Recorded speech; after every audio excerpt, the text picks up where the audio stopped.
Hello guys. So రేపటి market analysis గురించి discuss చేద్దాం. అలాగే ఈరోజు వీక్లీ ఎక్స్పైరీ ఏ విధంగా క్లోజింగ్ ఇచ్చిందో కూడా డిస్కస్ చేద్దాం. అలాగే కొన్ని స్టాక్స్ లైక్ విమ్టా ల్యాబొరేటరీస్ గురించి చాలామంది అడుగుతున్నారు అనమాట. సో అక్యూములేట్ చేసుకోవచ్చా ఈ లెవెల్స్ దగ్గర అని అడుగుతున్నారు అనమాట. దాని గురించి డిస్కస్ చేద్దాం. ఇన్ఫోసిస్ బైబ్యాక్ గురించి కూడా చాలామంది అడుగుతున్నారు. బైబ్యాక్ కోసం ఇన్ఫోసిస్ షేర్స్ని యాడ్ చేసుకోవచ్చు అని అడుగుతున్నారు అనమాట. దాని గురించి డిస్కస్ చేద్దాం. అంతేకాకుండా ఒక 8 ఫండమెంటల్స్ చాలా బాగున్న స్టాక్స్ రీసెంట్ టైమ్స్లో హై లెవెల్స్ నుంచి కొంత కరెక్షన్లో దొరుకుతున్న కొన్ని స్టాక్స్ గురించి కూడా డిస్కస్ అనేది చేద్దాం guys. So first of all మనం మార్కెట్ అనాలిసిస్ చేస్తే కనుక ఈరోజు వీక్లీ ఎక్స్పైరీ గురించి డిస్కస్ చేస్తే కనుక ఈరోజు మనకి నిఫ్టీ వీక్లీ ఎక్స్పైరీ జరిగిందనమాట. మీరు మార్నింగ్ నుంచి మనం మార్కెట్ని అబ్జర్వ్ చేస్తే కనుక సో మార్నింగ్ ఓపెన్ అయిన నుంచి కూడా మార్కెట్ కంటిన్యూస్ సెల్లింగ్ పొజిషన్లోనే మనకు కనిపించింది అనమాట. కంటిన్యూస్ సెల్లింగ్ ప్రెజర్ కనిపించి ఆల్మోస్ట్ మార్కెట్ 25,100 లెవెల్ దాకా వచ్చిందనమాట. సో ఆఫ్టర్నూన్ అరౌండ్ 11:15 11:30 తర్వాత నుంచి కూడా మార్కెట్లో మళ్ళీ స్ట్రాంగ్ ర్యాలీ కనిపించింది. మార్కెట్ ఎక్కడైతే ఓపెన్ అయిందో మళ్ళీ కూడా మార్కెట్ అదే రీజన్కి వచ్చి మళ్ళీ కూడా ప్రాఫిట్ బుకింగ్ జరిగింది అనమాట. ఓవరాల్గా ఈరోజు నిఫ్టీ ఎక్స్పైరీ వచ్చేసరికి మనకి సైడ్ వేస్ నడిచింది. బట్ ప్రీమియమ్స్ అయితే కనుక చాలా మంచి మూమెంట్ అనేది కనిపించే. మార్నింగ్ సెషన్ కానివ్వండి, ఆఫ్టర్నూన్ సెషన్ కానివ్వండి, చాలా మంచి మూమెంట్స్ అనేవి కనిపించాయి అనమాట. మేము కూడా ఆల్మోస్ట్ 120% అరౌండ్గా తీసుకున్నాం అనమాట. సో మీకు ఇంట్రెస్ట్ ఉంటే కనుక వాట్సాప్కి కాంటాక్ట్ అవ్వచ్చు. అలాగే ఈ నిఫ్టీ రేపటి అనాలిసిస్ మనం డిస్కస్ చేస్తే కనుక స్టిల్ మనకి 25,150 లెవెల్ ఏదైతే ఉందో మనకి స్ట్రాంగ్ సపోర్ట్ రీజన్ కింద యాక్ట్ చేసే ఛాన్స్ ఉంది. మార్కెట్ ఈ లెవెల్ పైన ఉన్నంత వరకు కూడా మనం పాజిటివ్ ఎక్స్పెక్ట్ చేయొచ్చు. ఎందుకంటే చూడండి మార్కెట్ పడుతున్నా స్టిల్ మనకి బయస్ అనే వాళ్ళు కనిపిస్తుంది అనమాట. ఈరోజు కూడా మార్కెట్ హెవీగా పడింది. సో మళ్ళీ కూడా ఆఫ్టర్నూన్ కంటిన్యూస్ బయస్ వచ్చి మార్కెట్ని పుష్ చేస్తారనమాట. సో 25,150 లెవెల్ పైన ఉన్నంత వరకు మనం పాజిటివ్ ఎక్స్పెక్ట్ అనేది చేయొచ్చు. ఒకవేళ రేపు కనుక ఏమైనా సడన్ బ్రేక్అవుట్ కనిపిస్తే కనుక 25,000 లెవెల్ 24,900 మనకి ఇమీడియట్ నిఫ్టీ సపోర్ట్స్ కింద యాక్ట్ చేసే ఛాన్స్ ఉన్నాయన్నమాట.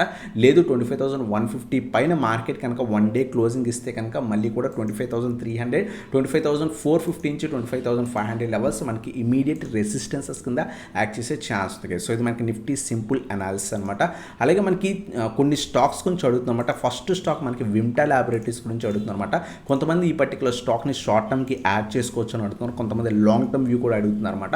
సో స్టాక్ మీరు అబ్జర్వ్ చేస్తే కనుక రీసెంట్ టైమ్స్లో స్టాక్ బాగా పెరగడం, తర్వాత సైడ్ వేస్ వెళ్ళడం, మళ్ళీ కూడా స్టాక్స్ 2-3 డేస్ పెరగడం, మళ్ళీ కూడా సైడ్ వేస్ వెళ్ళడం, మళ్ళీ పెరగడం, మళ్ళీ సైడ్ వేస్ వెళ్ళడం. సో ఇక్కడ మనకి ఫ్లాగ్ అండ్ పోల్ ప్యాటర్న్స్ అయితే కనుక మనకి కనిపిస్తున్నాయి కదా. సో స్టిల్ ఇక్కడ కూడా మనం చూస్తే కనుక స్టాక్ చాలా బాగా పెరిగి మళ్ళీ కూడా స్లైట్ ప్రాఫిట్ బుకింగ్ అనేది కనిపిస్తుంది అనమాట. Present last couple of days బట్టి కూడా ఏదైతే ప్రాఫిట్ బుకింగ్ కనిపిస్తుంది 770 రీజన్ ఏదైతే సపోర్ట్ ఉందో సో ఆ రీజన్ మనకి బ్రేక్ అయింది అనమాట. ఈరోజు కూడా కొంత నెగిటివిటీ కనిపించింది. ఒకవేళ షార్ట్ టర్మ్ వ్యూ ఉంటే కనుక బెటర్ ఈ రీజన్లో కాన్సన్ట్రేట్ చేయొచ్చు. 650 నుంచి 700 రీజన్ మధ్యలో రివర్సల్ వచ్చిన తర్వాత యాడ్ చేసుకోవడం బెటర్ కేసు. ఎందుకంటే ఇక్కడ ఆల్మోస్ట్ 1 మంత్ ఈ పర్టికులర్ స్టాక్ ఈ రీజన్లో మనకి సస్టైన్ అయిందనమాట. సో ఈ రీజన్లో మనం అక్యూములేట్ చేసుకోవడం బెటర్. ఒకవేళ ఫర్దర్గా ఏమైనా పడుతుంటే కనుక బెటర్ వెయిట్ చేయండి. ఈ రీజన్లో రివర్సల్ వస్తే కనుక అప్పుడు యాడ్ చేసుకోవచ్చు అనమాట. మళ్ళీ కూడా 750 850 లెవెల్స్ మన టార్గెట్స్ ఎక్స్పెక్ట్ అనేది చేయొచ్చు కేసు. కొంతమంది లాంగ్ టర్మ్కి పర్టికులర్ స్టాక్ గురించి అడుగుతున్నారు అనమాట. రీసెంట్ టైమ్స్లో ఈ పర్టికులర్ స్టాక్ కొంత బాగా పెరిగిందనమాట. సో డిప్స్లో యాడ్ చేసుకుందాం అనుకుంటే 650 నుంచి 700 అలాగే 500 లెవెల్స్ మంచి లెవెల్స్ లాంగ్ టర్మ్ పర్పస్ అయితే కనుక. సో ఇది మనకి విమ్టా ల్యాబొరేటరీస్ గురించి అనమాట. అలాగే కొంతమంది ఇన్ఫోసిస్ షేర్ గురించి అడుగుతున్నారు అనమాట. సో ఇన్ఫోసిస్ని బైబ్యాక్ అనౌన్స్ చేసింది కదా. సో బైబ్యాక్కి పార్టిసిపేట్ చేయడానికి సో బై చేసుకుని హోల్డ్ చేసుకోవచ్చా అని చాలామంది అడుగుతారనమాట. సో రీసెంట్గా మనకి ఇన్ఫోసిస్ బైబ్యాక్ అనౌన్స్ చేసింది. ఆల్మోస్ట్ 18,000 crores వీళ్ళు బై చేస్తారు, మార్కెట్ నుంచి బై చేస్తారని చెప్పేసి సో అనౌన్స్మెంట్ అని చేసిందనమాట. ప్రజెంట్ ఉన్న ప్రైస్ దగ్గర నుంచి 1,800 ప్రైస్ దగ్గరికి బై చేస్తా అని చెప్పింది అనమాట. ప్రజెంట్ మనకి అరౌండ్గా 1,500 రూపీస్ దగ్గర స్టాక్ అనేది ట్రేడ్ అవుతుంది గైస్. సో మీరు అబ్జర్వ్ చేస్తే కనుక 1,800 రూపీస్ అంటే ఆల్మోస్ట్ ఇక్కడి నుంచి 300 పాయింట్స్ అప్ సైడ్కి మనకు బై చేస్తారని చెప్పి ఎప్పుడైతే అనౌన్స్ చేసిందో సో స్టాక్లో మంచి మూమెంటం ఎందుకు లేదు అంటే కనుక సో ఇది H1B వీసా ప్రైస్ హైక్ వల్ల ఐటీ స్టాక్స్ కొంత నెగిటివ్ ఉండే ఛాన్స్ ఉంది. మనకి గ్యాప్ డౌన్స్ ఓపెన్ అయ్యి మళ్ళీ మార్కెట్ ఏదైతే స్టాక్స్ రికవరీ అవ్వడానికి కూడా ట్రై చేస్తున్నాయి. న్యూస్ అయిపోయింది. సో రికవరీ అవ్వడానికి ట్రై చేస్తుంది అనమాట. బట్ ఇన్ఫోసిస్ బైబ్యాక్కి పార్టిసిపేట్ చేద్దాం అనుకుంటే వన్ థింగ్ బాగా గుర్తుపెట్టుకోండి. ఇన్ఫోసిస్ మీ వ్యూ లాంగ్ టర్మ్ అయితే కనుక మీరు కనుక లాంగ్ టర్మ్కి ఇన్వెస్ట్ చేద్దాం అనుకుంటే 1450 నుంచి 1,500 రీజన్స్లో యాడ్ చేసుకోవచ్చు. ఒకవేళ మీరు పార్టిసిపేట్ చేద్దాము సో లాంగ్ టర్మ్కి బై చేస్తూ పార్టిసిపేట్ చేయడం చాలా మంచిదన్నమాట. సో ఒకవేళ మీరు ఈ రీజన్లో అక్యూములేట్ చేసుకుంటే కనుక స్టిల్ మనకి రికార్డ్ డేట్ మనకి అనౌన్స్ చేయలేదు. రికార్డ్ డేట్ అనౌన్స్ చేస్తే కనుక అప్పుడు షేర్స్లో కొంత మొమెంటం ఉండే ఛాన్స్ ఉంటుంది అనమాట. సో ఒకవేళ మీరు లాంగ్ టర్మ్ వ్యూ హోల్డ్ చేస్తూ మీరు బైబ్యాక్కి పార్టిసిపేట్ చేద్దాం అనుకుంటే కనుక బెటర్ వ్యూ అనమాట. సో 1400 నుంచి 1500 మధ్యలో అక్యుములేట్ చేసుకోవచ్చు.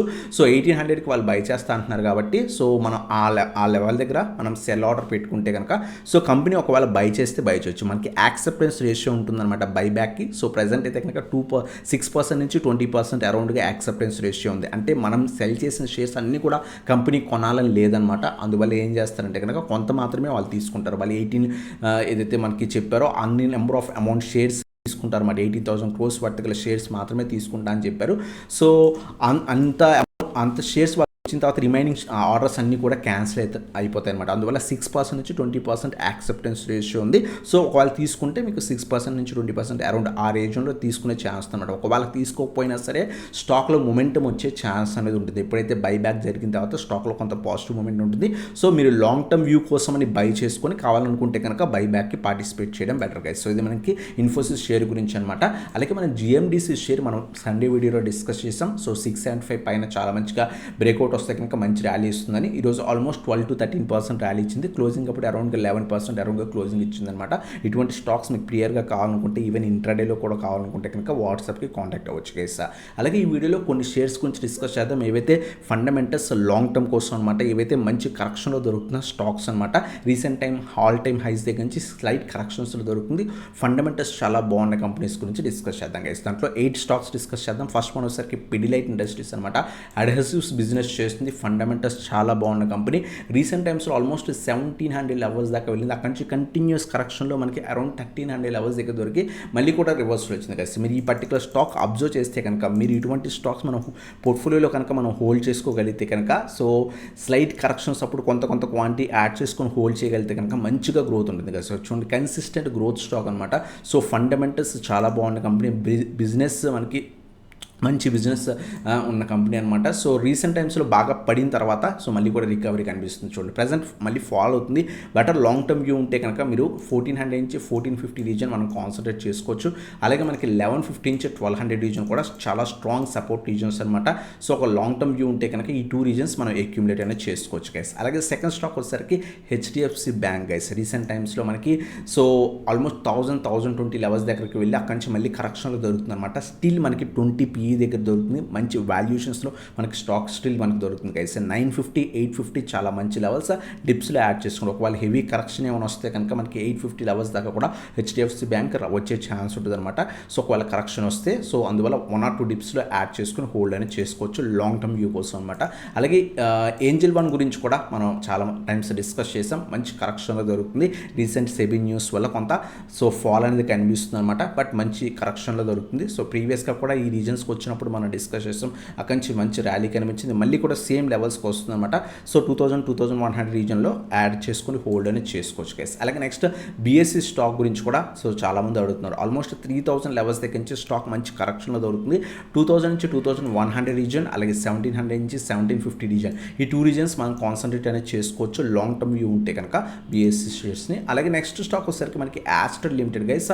సో రీసెంట్ టైమ్స్లో ఈ పర్టికులర్ స్టాక్ కూడా ఆల్మోస్ట్ మనకి 2400 లెవెల్స్ దాకా వెళ్ళి అక్కడి నుంచి మంచి కరెక్షన్లో దొరుకుతుంది గైస్. రీసెంట్ టైమ్స్లో కూడా మనం వీడియోలో డిస్కస్ చేసాం. సో 1250 నుంచి 1300 చాలా మంచి లెవెల్ అనమాట. సో అక్కడి నుంచి రీసెంట్గా మార్కెట్లో ర్యాలీ రావడంతో స్టాక్లో కూడా ర్యాలీ అనేది కనిపించింది. మళ్ళీ స్లైట్ ఫాల్ కనిపిస్తుంది. లాంగ్ టర్మ్ వ్యూ ఉంటే కనుక ఈ రీజన్ కాన్సన్ట్రేట్ చేసుకోవచ్చు.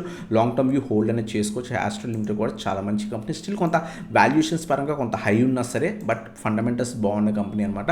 అలాగే నెక్స్ట్ స్టాక్ వచ్చేసరికి ఆరో ఫార్మా అనమాట. అరవిందో ఫార్మా. ప్రీవియస్గా ఈ particular stock so almost 1000 levels దగ్గర నుంచి కంటిన్యూస్ ఫాల్ తర్వాత అప్పుడు మనం 500 లెవెల్స్ దగ్గర డిస్కస్ చేస్తాం. అక్కడి నుంచి మంచి ర్యాలీ కనిపించింది. మళ్ళీ కూడా సో 1500 లెవెల్స్ దాకా 1500 1600 లెవెల్స్ దగ్గర నుంచి మళ్ళీ మంచి కరెక్షన్లు దొరుకుతుంది గైస్. సో ప్రజెంట్ అయితే కనుక 1000 నుంచి 1050 చాలా మంచి లెవెల్స్ అనమాట. లాంగ్ టర్మ్ వ్యూ ఉంటే కనుక ఈ రీజన్లో మనం అక్యుములేట్ అనేది చేసుకోవచ్చు గైస్. అలాగే నెక్స్ట్ స్టాక్ వచ్చేసరికి పిఎఫ్సి అనమాట. పిఎఫ్సి కూడా ఆల్మోస్ట్ రీసెంట్ టైమ్స్లో 550 560 లెవెల్స్ దగ్గర నుంచి మంచి కరెక్షన్లు దొరుకుతుంది. సో 380 నుంచి 400 రీజన్ మంచి స్ట్రాంగ్ సపోర్ట్ రీజన్. ఇక్కడ కొంత క్వాంటిటీ యాడ్ చేసుకుని లాంగ్ టర్మ్ వ్యూ కోసం హోల్డ్ అనేది చేసుకోవచ్చు గైస్. అలాగే లాస్ట్ స్టాక్ వచ్చేసరికి మనకి ఈఎంఎస్ లిమిటెడ్ అనమాట. వాటర్ ట్రీట్మెంట్ కానివ్వండి, వాటర్ ఏదైతే కలెక్షన్ కానివ్వండి, వేస్ట్ వాటర్ కలెక్షన్ కానీ ట్రీట్మెంట్ అండ్ డిస్పోజల్ చేసే company. Long term view water treatment stocks చాలా బాగా పెరిగే ఛాన్స్ ఉన్న కంపెనీస్ అనమాట. సో రీసెంట్ టైమ్స్లో కూడా స్టాక్ ఆల్మోస్ట్ మనకి 1000 లెవెల్స్ దాకా వెళ్ళి అక్కడి నుంచి మంచి కరెక్షన్లో దొరుకుతుందన్నమాట. సో మనం అబ్జర్వ్ చేస్తే కనుక సో ఈ పర్టికులర్ స్టాక్ కూడా ఫండమెంటల్స్ చాలా బాగున్న కంపెనీ. ఆర్ఓఈ చాలా బాగున్నాయి. డెప్ట్ కూడా ఆల్మోస్ట్ స్మాల్ డెప్ట్ అని చెప్పొచ్చు అనమాట. సో స్టిల్ స్టాక్ చాలా మంచి వాల్యుయేషన్స్లో అయితే కనుక స్టాక్ అయితే ట్రేడ్ అవుతుంది. రీసెంట్ టైమ్స్లో మంచి కరెక్షన్లో దొరుకుతున్నాయి స్మాల్ క్యాప్ స్టాక్స్. సో మీరు అబ్జర్వ్ చేస్తే కనుక 500 నుంచి 550 రీజన్ చాలా మంచి రీజన్, అలాగే 400 కూడా చాలా స్ట్రాంగ్ సపోర్ట్ రీజన్. సో ఇక్కడ నుంచి ఒక 5 to 8 years వ్యూ ఉంటే కనుక వాటర్ స్టాక్స్ చాలా బాగా వాటర్ ట్రీట్మెంట్ చేసే స్టాక్స్ చాలా మంచిగా ఇంప్రూవ్మెంట్ ఉండే ఛాన్స్ ఉంది. సో ఈ 2 లెవెల్స్ మనం కాన్సన్ట్రేట్ చేసుకోవచ్చు అనమాట. ఇంకేమైనా స్టాక్స్ గురించి కావాలంటే కింద కామెంట్స్ సెక్షన్లో మెన్షన్ చేయండి. అప్కమింగ్ వీడియోస్లో వాటి గురించి కూడా కవర్ చేయడం జరుగుతుంది. సో అదే మాట video. Thanks for watching. Have a nice day guys.